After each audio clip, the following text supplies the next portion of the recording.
नमस्कार। अक्षय वट के इस अंक में आप सभी का फिर से एक बार स्वागत है। न जाने कितने वर्षों से विभिन्न पीढ़ियां नव वर्ष के उत्सव को कई तरह से मनाते आ रही है, लेकिन आज हम अपने वरिष्ठ जनों द्वारा मनाए जाने वाले नव वर्ष के उत्सव से परिचित होंगे। तो चलिए आपको मिलवाते हैं कुछ ऐसे ही वरिष्ठ जनों से। इसी क्रम में बैंक सेवा से सेवानिवृत्त श्री विनोद कुमार उपाध्याय जी हैं, जो दिन भर की विभिन्न गतिविधियों द्वारा अपने आप को तरोताजा व चुस्त रखने का हरदम प्रयास करते हैं। कभी योग तो कभी साइकिलिंग, और जब मन करे तो निकल जाते हैं देश विदेश की भ्रमण पर। इनकी शादी श्रीमती रेणु उपाध्याय जी से हुई, जिसे इन्हें 2 बेटी हैं। बड़ी बेटी रचना प्रियंका, जिनकी शादी आशुतोष विद्यार्थी जी से हुई, और छोटी बेटी सुरभि सरिता, जिनके पति यशपाल जी हैं। अपने भरे पूरे परिवार के बीच यह सुखमय जीवन व्यतीत कर रहे हैं। हाँ, मेरा नाम विनोद कुमार उपाध्याय हुआ। मेरा मूल गांव भोजपुर जिले में पैगा गांव, जो बिहार में पड़ता है, लेकिन मेरा जन्म जमालपुर में हुआ है। मेरे पिताजी जमालपुर रेलवे कारखाने में काम करते थे, तो जन्मस्थली और कर्मस्थली मेरी जमालपुर रही। मेरी पढ़ाई लिखाई गांव के भी स्कूल में हुई, तिनवज हाई स्कूल में हुई, तिनवज मिडिल स्कूल में हुई। फिर वहां से मैं 9वीं क्लास में पढ़ने के लिए Jamalpur eastern railway boys high school में गया। वहां से मैंने मैट्रिकुलेशन किया। उसके बाद JRS कॉलेज जमालपुर से मैंने ग्रेजुएशन किया। उसके बाद स्टेट बैंक में भारतीय स्टेट बैंक में मेरी नौकरी हुई, और मैं 1981 में भारतीय स्टेट बैंक में ज्वाइन किया। 2017 जनवरी में मैं रिटायर कर गया। 1 फरवरी 1957 को मेरा जन्म हुआ। आज ही के दिन मैं ठीक 68 साल का हो गया हूँ। हाँ, बचपन का इधर मेरा एक बार तो मैं अपने गांव, तो मेरा ममहर है बमनौली, मेरे गांव के पास। सबसे यादगार लम्हा ये था कि मैं उसमें कुआं में गिर गया था मामा के यहाँ, और हमारे मामा जी ने हमको कुआं से कूद करके और हमें बचाया है। अदरवाइज मैं आज जीवित नहीं रहता। और जमालपुर में एक बार बिजली का करंट मुझे पकड़ लिया था। लोहे का कुंडी लेकर के मैंने जहां अर्थिंग होती है वहां पे फंसा दिया, और मैं उसी में फंसा रह गया। हमारे चाचा जी और हमारे बड़े भैया, वो लोग 6ठी क्लास में पढ़ते थे उस वक्त, सूखी लकड़ी लेकर के हमारे चाचा जी ने जहां पर पकड़े हुआ था वहां से हमें बचाया है। तो जीवन दान हमें चाचा जी ने भी दिया और हमारे मामा जी ने भी दिया है। शुरू से ही मैं खेल कूद की दुनिया से जुड़ा रहा। मैं टेबल टेनिस, बैडमिंटन, गोल्फ, उसके बाद योगासन, फुटबॉल, क्रिकेट सारा खेलता रहा। गोल्फ में मैं Jamalpur railway ecological golf club Jamalpur का आजीवन सदस्य हूँ, और अभी भी मैं वहाँ गोल्फ खेलता हूँ जब भी जाता हूँ। तो रांची में भी मैं कोकरियल गोल्फ क्लब का सदस्य था, जो कि 2012 तक था। 2012 में मेरा तबादला मुजफ्फरपुर हो गया, तो यहाँ रांची में मेरा गोल्फ छूट गया। लेकिन खेल की दुनिया से जुड़ा रहा, और मैं यूनियन क्लब एंड लाइब्रेरी, जो हजारीबाग रोड रांची में प्लाजा चौक के पास है अवस्थित, मैं उसका आजीवन सदस्य हूँ। हम रोजमर्रा की अपनी जिंदगी में विभिन्न स्थानों पर विभिन्न तरह के व्यायाम करते हुए वरिष्ठ जन को देखते हैं, जिनका मुख्य उद्देश्य यह होता है कि वे अपने शरीर को स्वस्थ व फिट रख सकें। इसी क्रम में श्री विनोद उपाध्याय जी विभिन्न तरह के योगा करके अपने आप को चुस्त दुरुस्त रखने का प्रयास करते हैं। आज भी वे ऐसे योगा करते हैं जिसे करने के लिए किसी युवा को भी सोचना पड़ता है। योगा से तो सबसे बड़ी बात यह है कि खुद अपने आप को फायदा है। आप अपने आप को स्वस्थ महसूस करेंगे, ताजगी महसूस करेंगे। यहाँ तक मैं बता दूं कि योगा या खेल कूद से दुनिया से जो जुड़ा हुआ लोग हैं, अगर वो चलते भी हैं तो योगा एक्सपर्ट या स्पोर्ट्समैन जो है, खिलाड़ी, वो देख करके बता देगा कि ये किसी न किसी खेल से जुड़े हुए हैं। उनकी चाल आम आदमी के चाल से भिन्न हो जाती है। वो अंदर से काफी प्रसन्न नजर आते हैं, और अंदर से जो प्रसन्न है वह सबसे ज़्यादा प्रसन्न है। अच्छा, सबसे बड़ी बात यह है कि शरीर में लचीलापन रहता है। शरीर लचीला रहेगा तो मन और तन भी आपका लचीला रहेगा। जब शरीर लचीला नहीं है तो मन और तन से आप लचीला नहीं हो पाएंगे। तो सबसे बड़ी बात है कि स्वस्थ शरीर में स्वस्थ मन बसता है। तो स्वस्थ रहना तो सबसे पहले जरूरी है। जहाँ तक हुआ योगा सीखने की बात, तो मुझे याद है मैं 1971 में मैट्रिकुलेशन में पढ़ता था। चाचा जी हमसे 4 साल सीनियर थे। वो साइंस कॉलेज पटना में पढ़ते थे। वो जब भी छुट्टी में जमालपुर आते थे तो योगा करते थे, और उन्हीं को देखते हुए मैं योगा सीखा। वो उड़ीसा कैडर में IPS अफसर थे, ADGP के पद से रिटायर किए। और सारा श्रेय अगर सीखने का है तो मैं अपने चाचा जी श्री अरुण कुमार उपाध्याय जी को देता हूँ, जिनकी बदौलत मैं योगा सीखा, और आज के दिन तक भी मैं योगा करता हूँ और नियमित रूप से करता हूँ, चाहे जहाँ भी रहूँ। और योगा करने से फायदे ही फायदे हैं, ये मानना पड़ेगा। क्योंकि जो योगा करता है और नहीं करता है उसका फर्क आम आदमी भी बतला देगा देख करके। वो स्वस्थ जरूर रहेगा, कम से कम स्वस्थ रहेगा, उसका मन प्रसन्न रहेगा, प्रफुल्लित रहेगा, दिन भर वो तरोताज़ा महसूस करेगा। जो नहीं करेगा उसके चलने का स्टाइल भी जो है वो पता चल जाएगा कि ढीला ढाला व्यक्ति है ये। तो योगा तो सबको करना चाहिए, और उम्र का कोई बंधन नहीं है इसमें। मैं अभी भी कुछ योगा ऐसा करता हूँ जो टीनेजर्स करते हैं, लेकिन ऊपर वाले की शुक्रिया है कि मैं अभी भी स्ट्रेचिंग वगैरह जो है जम के करता हूँ। और एक टीनेजर जिस तरह से करता है स्ट्रेचिंग का अपना योगा में, मैं इस एज में 68 साल की उम्र में भी मैं योगा करता हूँ। तो सबसे बड़ी बात है कि योगा अपने आप के लिए फायदेमंद है, समाज के लिए फायदेमंद है, सब परिवार के लिए फायदेमंद है। और आप अगर स्वस्थ हैं तो देश भी स्वस्थ रहेगा। तो स्वस्थ तो सबको रहना चाहिए, और सबको प्रयास करना चाहिए कि हम स्वस्थ रहें, प्रसन्न रहें, प्रफुल्लित रहें। पैसा वही है, धन वही है आपका। आप स्वस्थ हैं तो आपके पास धन है, स्वस्थ नहीं है तो सारा धन बेकार है। क्योंकि पानी अगर पी भी रहे हैं तो आपको नहीं पच रहा है, डॉक्टर के पास जाते हैं कि डॉक्टर साहब मैं पानी पीता हूँ लेकिन पचता नहीं, उसकी दवा दीजिए। तो ऐसे धन से क्या फायदा। आज के इस भाग दौड़ के जीवन में हम अक्सर वरिष्ठ जन व युवा के वैचारिक मतभेद को देखते हैं, किंतु विनोद जी का कहना है कि समय के साथ वरिष्ठ जनों को युवाओं को समझना और समझकर उनसे व्यवहार करना ही उचित है। अपने अनुभव को युवाओं तक बहुत ही सहज और सरल तरीके से पहुंचाकर उन्हें मार्गदर्शन करते रहना चाहिए, लेकिन युवाओं पर इसे जबरदस्ती थोपना ठीक नहीं होता। शास्त्रों में कहा है कि 14 साल से जो ऊपर का बच्चा है वो आपका मित्र हो जाता है। अगर बेटा भी आपका है तो मित्रवत आपको व्यवहार करना है। तो युवा हो, जो बुजुर्ग भी हैं, उनको 14 साल या जो नवयुवक हैं उनसे मित्रवत व्यवहार करिए। मित्रवत व्यवहार करिएगा, अगर ये दिखलाइएगा कि हम तुमसे सीनियर हैं तो नहीं चलेगा, वो सम्मान आपको नहीं मिलेगा। आप उसके साथ घुल मिल जाइए और लगे कि वो मेरा मित्र है। सीनियर भी को लगे जूनियर मित्र है, और जूनियर को भी लगे कि सीनियर मेरा मित्र है। ऐसा व्यवहार होना चाहिए। हर किसी का जीवन जीने का अपना तरीका होता है। विभिन्न तरह की कठिनाइयों का सामना करते हुए हम उम्र के उस पड़ाव पर पहुंच जाते हैं जहां अपने अनुभव को हम अपने से छोटों के बीच साझा कर सकते हैं। हम युवाओं को भी अपने वरिष्ठ जनों के अनुभव का लाभ अवश्य लेना चाहिए, ताकि हम जीवन में सफलता पा सकें, और वरिष्ठ जनों का सम्मान करते हुए उनका ध्यान भी हम युवाओं को अवश्य रखना चाहिए। एक आदरपूर्वक रहे और मित्रवत रहे। सम्मान तो जरूर होना चाहिए, क्योंकि अगर जूनियर सीनियर को सम्मान दे रहा है तो जूनियर जो है उसका भी जूनियर उस जूनियर को सम्मान देगा।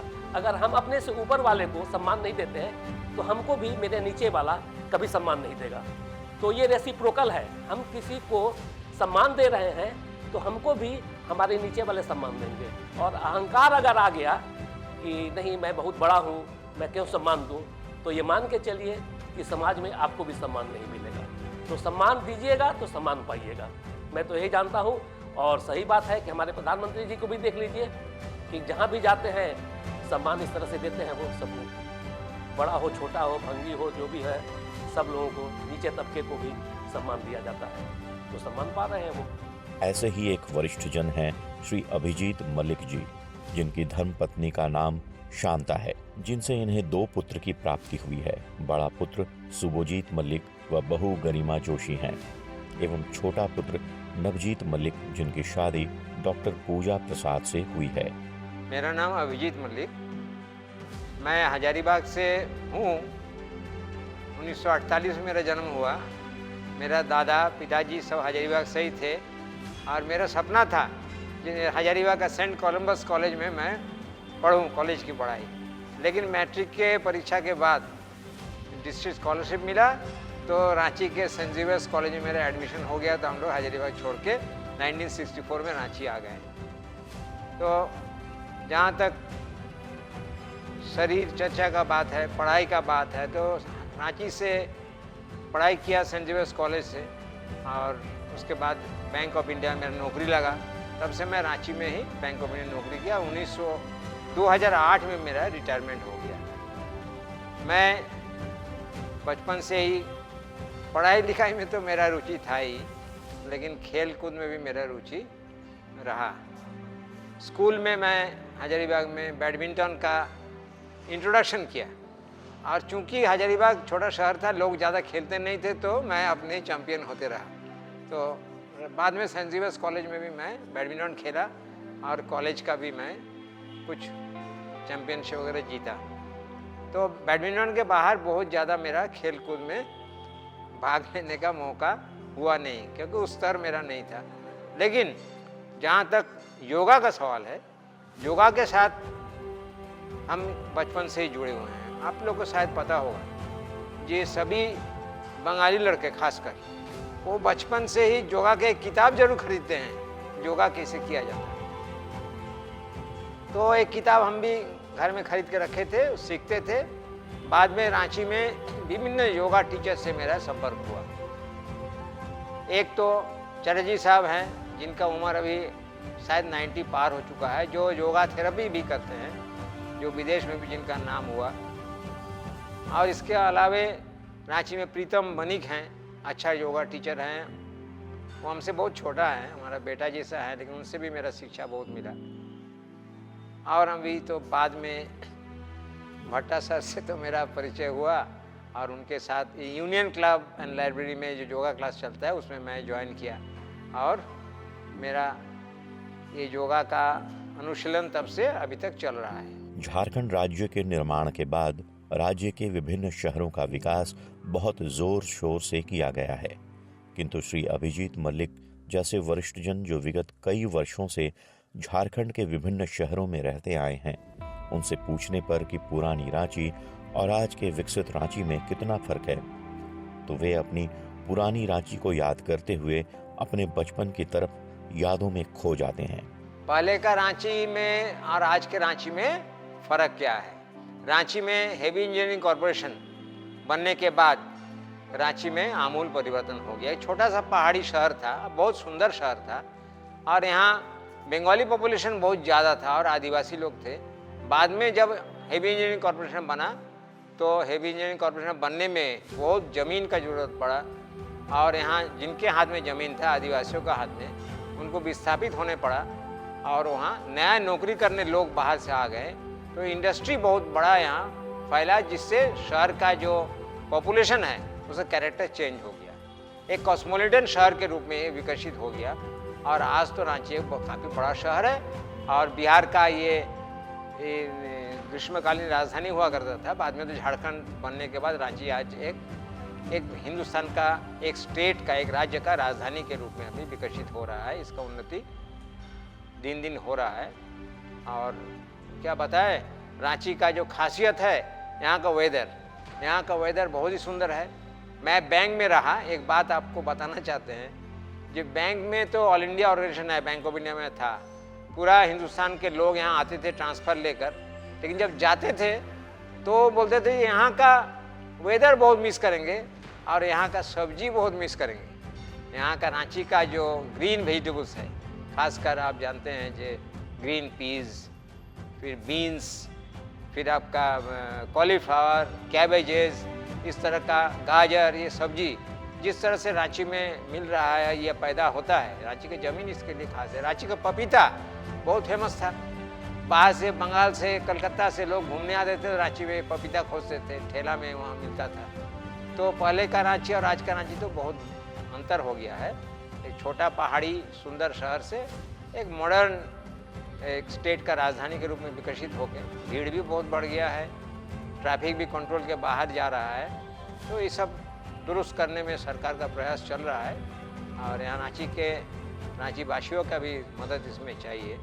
इंसान की प्रवृत्ति कुछ न कुछ नया करने की हमेशा रहती है। कोई किसी चीज के संग्रह में लगा रहता है, कोई समाज सेवा में और कोई स्वच्छता अभियान में। विभिन्न तरह के क्रियाकलापों से जुड़कर इंसान नई नई चीजों को जानने की, समाज की सेवा करने की चाहत में लगा रहता है। ठीक वैसे ही श्री अभिजीत मल्लिक जी विभिन्न जगह देश विदेश में भ्रमण करके विश्व के हर देश को जानने की इच्छा रखते हैं। इसी क्रम में वह विभिन्न देशों का भ्रमण करते हैं और उसे जानने की कोशिश करते हैं। मैं एक बात जरूर कहूँगा, जे सभी लोगों को, खासकर जो सीनियर सिटीजन्स हैं, जो आज का जो विषय पर मैं बोलना चाहता हूँ, उनको शारीरिक व्यायाम, खासकर योग व्यायाम से जुड़ा रहना चाहिए। इसीलिए जे योग व्यायाम से जो खासकर सीनियर सिटीजन ध्यान देंगे, जे बैलेंस का प्रॉब्लम होता है उम्र बढ़ने से, योग से लोगों का बैलेंस बना रहता है। बैलेंस का प्रॉब्लम से लोग गिर जाते हैं।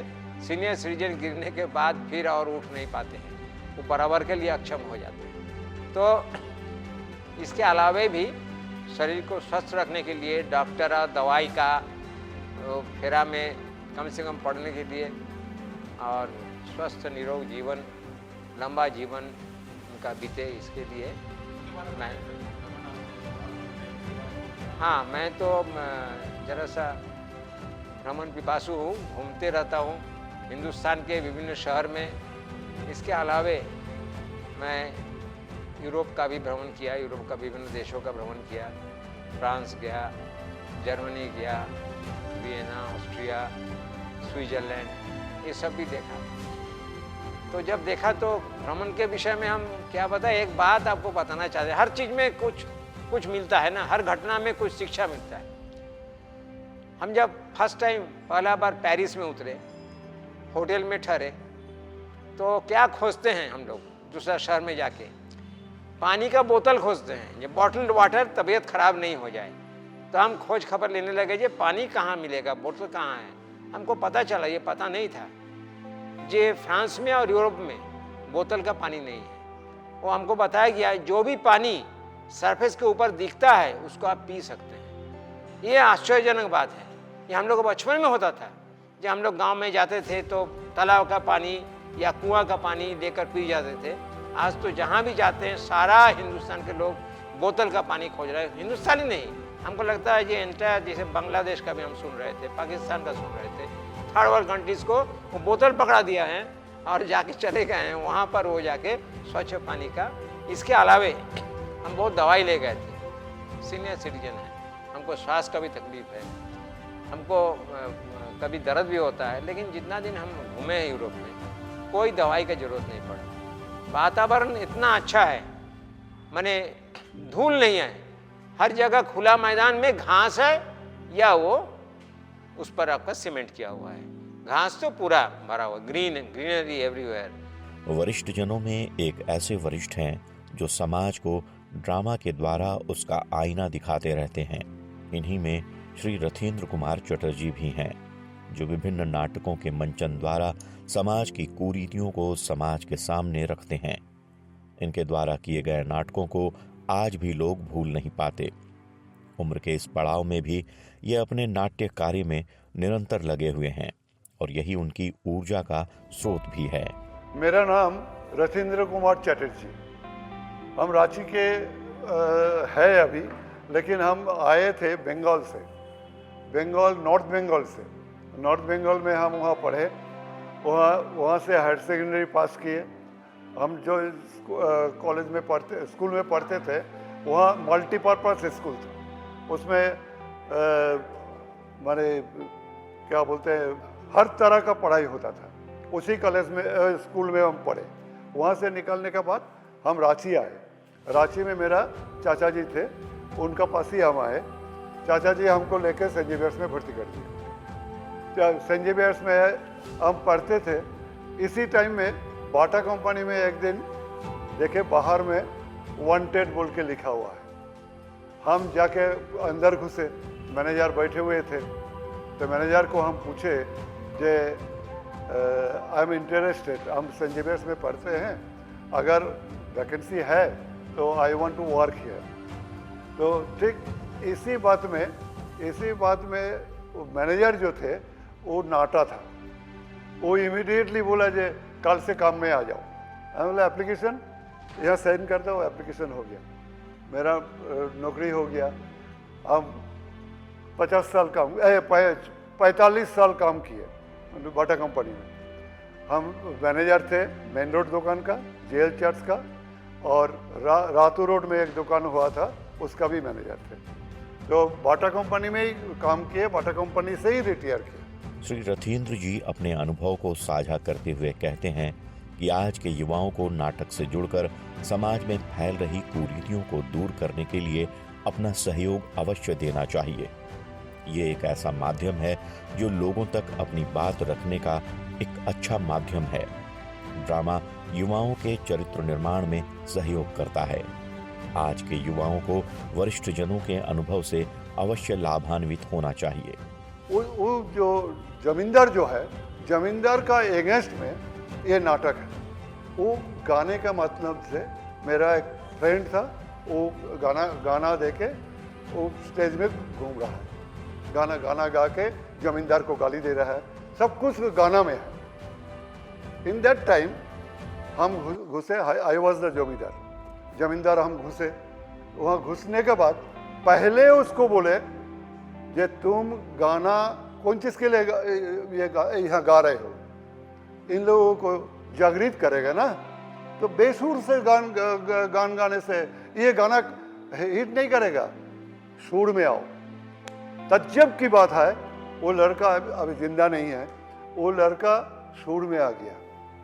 नाटक चलते रहा, नाटक जब अंत हुआ, सलील चौधरी जी स्टेज में आया, आके हमको ऐसे पकड़ के बोले इतना अच्छा ये किए, माने उसको लाइन में लाए, ये इसका चलते नाटक का स्तर जो है बहुत ऊपर उठ गया। फिर नाटक चला, नाटक खत्म हुआ, उसके बाद जो हुआ वो किसी से अच्छा से बात करने से कोई नुकसान नहीं होता है, लेकिन जिसका साथ अच्छा से बात कीजिएगा वो खुश हो जाएगा। तो इसीलिए हम चाहते हैं किसी से राब, जैसे कि ये लोग हम लोग से कितना छोटा बच्चा हम लोग का बेटा जैसा है, तो इन लोग से अगर हम एक तो माने डांट के बात करें तो वो ये हो जाएगा। सबसे बड़ा बात है जो हमको जिंदा रहना है, रोड से जा रहे हैं, 10 आदमी से बात करते हैं, जिससे बात करते हैं उससे अगर पोलाइट होकर हम बात करें, हमारा तो कोई नुकसान नहीं है। लेकिन दैट जेंटलमैन विल बी ये देखो हमसे कितना प्यार से बात किया, ये पैसा नहीं लगता है इसमें, तो इसीलिए हम उसमें पसंद करते हैं। एज ए सीनियर सिटीजन हम किसी से भी लड़ाई झगड़ा लटपट बात अब कभी नहीं करते। श्री सुशांत भट्ट एक जाना पहचाना नाम है, जिन्होंने योगा के प्रचार प्रसार को लोगों तक पहुंचाने में अपना महत्वपूर्ण योगदान दिया है। इनका मानना है कि योग जीवन का एक अहम हिस्सा है और यह निरंतर इसी बात को लोगों तक पहुंचाने का कार्य करते रहते हैं। योग प्रशिक्षक के रूप में इनकी पहचान बन चुकी है। मेरा नाम सुशांत भट्टा, मैं रांची का रहने वाला हूँ। मेरा स्कूल कॉलेज सभी रांची में है, रांची से बड़े हुए हैं। मेरा दादाजी बंगाल से आए हुए थे 1930 में और यहाँ बिजनेस शुरू किए थे। फिर मेरा पिताजी LEVV हाई स्कूल से पास किए, मैं भी वही स्कूल से पास किया हूँ, LEVV हाई स्कूल। धीरे धीरे मरई कॉलेज से ग्रेजुएशन करने के बाद मैं अपना नौकरी पेशा छोड़कर अपना बिजनेस करने का इच्छा प्रकट करता हूँ। धीरे धीरे बिजनेस के लिए पैसा नहीं था मेरे पास। In the meantime Indira Gandhi ji ने एक स्कीम निकाले, एसयू स्कीम, जिसमें विदाउट गारंटर लोन मिलने का संभावना थी। उसमें मेरे को लोन मिल गया स्टेट बैंक से और मैं अपना ऑटोमोबाइल्स लाइन पसंद करते हुए बिजनेस शुरू किया 1984 में। अब भी मैं इसी बिजनेस से लगे रहता हूँ और इसके साथ साथ मैं योग अभ्यास भी चलाता हूँ। रांची शहर का एक ऐसा व्यक्तित्व जो विगत कई वर्षों से युवाओं, बच्चों, महिलाओं को योग के गुण, उसके लाभ के बारे में निरंतर बताते आ रहे हैं और उन्हें योग से होने वाले फायदों के बारे में बताने के साथ साथ योग के विभिन्न तरीकों से अवगत कराते रहे हैं। न जाने कितने शिष्य देश ही नहीं विदेशों में भी योगा का प्रशिक्षण देकर लोगों को लाभान्वित करते आ रहे हैं। आज उम्र के इस पड़ाव में भी ये लोगों तक योग पहुंचाने का कार्य निरंतर कर रहे हैं। 1977 से मैं योग करते रहा हूँ और पटियाला से भी ट्रेनिंग करके आया हूँ, मुंगेर से भी ट्रेनिंग करके आया हूँ और योगा टीचर्स ट्रेनिंग का कोर्स करने के बाद जो संकल्प मैंने लिया हूँ कि अभी भी हम योग से जो भी रिलेटेड हो उसको जोड़ते हैं। योग मतलब जुड़ना, और अभी भी मैं योग करता हूँ, करवाता हूँ, प्लस बच्चों को भी योग सिखाता हूँ। 4 साल से बच्चे से लेकर 80 साल तक के उम्र के आदमी लोग मेरे पास योगा सीखते हैं। उसके उम्र के हिसाब से मैं उसे योग करवाता हूँ। जो बीमारी रहते हैं उस बीमारी का हिसाब से उसे योग सिखाता हूँ, जिससे कि उसको फ़ायदा मिलते हैं, उससे मेरे को काफ़ी आनंद मिलते हैं। योग मेरा एक हॉबी है। हम उसे लोगों तक पहुंचाने के लिए जो संकल्प लिए थे मुंगेर में कि YTTC को योगा टीचर्स ट्रेनिंग को, अभी भी हम योगा टीचर्स ट्रेनिंग करवाते रहते हैं। मेरे संस्पर्श में रहकर करीब 20-25 लड़के लोग अपना करियर बना लिए हैं योग सिखा के, जो कि इंडिया में नहीं है, वियतनाम में जाके ये लोग बस गए हैं और वहाँ योग सिखाते हैं, अपना करियर बना रहे हैं। उसका योग से अपना पूरा परिवार चला रहे हैं। और रांची में जितने सारे लोग हैं, कोई ना कोई किसी ना किसी स्कूल में योग टीचर बने हुए हैं और वो भी अपना योग के माध्यम से अपने पूरे परिवार को चला रहे हैं। मैं चाहता हूँ कि सब कोई योग करे, खासकर उम्र के साथ साथ योग करना बहुत ज़रूरी है। योग से शरीर निरोग रहते हैं और तंदुरुस्त रहते हैं। वरिष्ठजन हम युवाओं के लिए मार्गदर्शक हैं। हमें उनके अनुभव का लाभ अवश्य लेना चाहिए। जीवन के विभिन्न कठिनाइयों को झेलते हुए आज उम्र के जिस पड़ाव पर हमारे वरिष्ठजन हैं, वहाँ उन्हें हमारी आवश्यकता है, किंतु ये भी सत्य है कि उनकी भी हमें आवश्यकता उतनी ही है। हम तो युवा लोग में यही संदेश देंगे कि अपना संकल्प दृढ़ रखें और योग करते रहे। योग से मानसिक तनाव कम होते हैं, शरीर और मन को योग मिलाते हैं। शरीर एक मंदिर समझते हुए, आत्मा को भगवान समझते हुए उसे पूजा करें। शरीर के अंदर ही भगवान है और पॉजिटिव एनर्जी सोचे। आकांक्षाएं कभी ख़त्म नहीं होते हैं, लेकिन उससे डिप्रेशन में जाना नहीं है। आज के युग में बच्चे लोग जितना पढ़ाई करते हैं उससे ज़्यादा ही उम्मीद करते हैं कि हमको जॉब मिले और फाइनेंस स्ट्रॉन्ग हो, लेकिन जब नहीं होते हैं तो फ्रस्ट्रेशन में चले जाते हैं, जो कि योग के माध्यम से ये बिल्कुल निरोग हो सकते हैं। जिसको जहाँ तक मिले हैं उसी में संतुष्ट रहने का कोशिश करना है, धीरे धीरे आगे बढ़ने का कोशिश करना है। योग करते रहना चाहिए, इसमें शरीर स्वस्थ और निरोग रहते हैं। समय परिवर्तन के साथ साथ उत्सव मनाने के तौर तरीके बदल गए हों और जो कल हम जैसे युवा थे वो आज उम्र के इस पड़ाव में आकर उत्साह के साथ साथ अपनी सेहत का भी पूर्ण रूप से ख्याल रखते हैं। हमें अपने उत्साह में इन वरिष्ठ जनों को सम्मिलित कर उन्हें उत्साहित करना चाहिए। आज के अंक में बस इतना ही, मिलते हैं अगले अंक में। तब तक के लिए नमस्कार।